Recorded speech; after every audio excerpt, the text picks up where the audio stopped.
one day at the year's white end, two neighbors called on an old-time friend, and they found his shop so meager and mean, made merry with 1,000 bunches of green. And Conrad was sitting with a face of shine when he suddenly stopped as he stitched a twine. And he said, "Old friends, at dawn today, when the cock was crowing the night away, the Lord appeared in a dream to me, and he said, I'm coming your guest to be. So I've been busy with feet astir, stewing my shop with branches of fir. The table was spread and the kettle was shined, and over the rafters the holly is twined. And now I will wait for my Lord to appear, and listen closely so I will hear his steps as he nears my humble place, and I open the door and look in his face." So his friends went home and left Conrad alone, for this was the happiest day he had known. For long since his family had passed away, and Conrad had spent a sad Christmas day. But he knew with the Lord as his Christmas guest, this Christmas would be the dearest and best. And he listened with only joy in his heart, and with every sound he would rise with a start, and look for the Lord to be standing there and answer to his earnest prayer.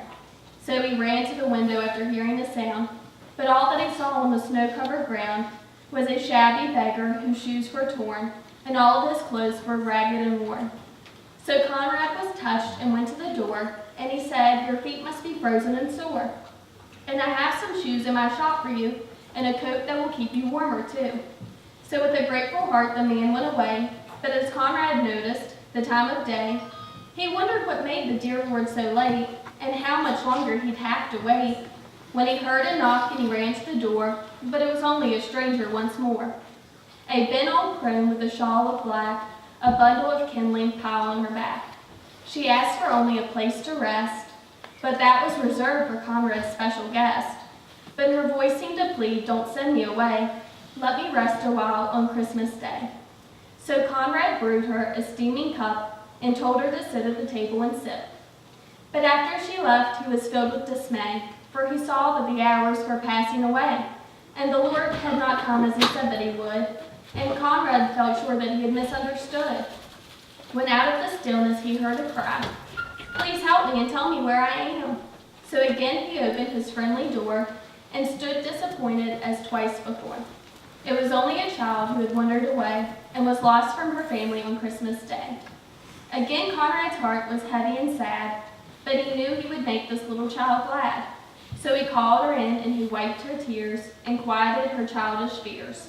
Then he led her back to her home once more, but as he entered his own darkened door, he knew that the Lord was not coming today, for the hours of Christmas had passed away.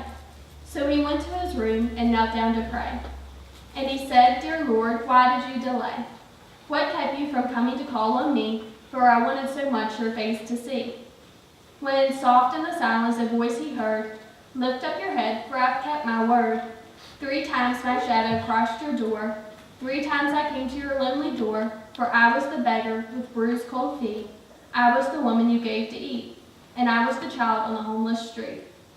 3 times I knocked, and 3 times I came in, and each time I found the warmth of a friend. Of all the gifts, love is the best, and I was honored to be your Christmas guest."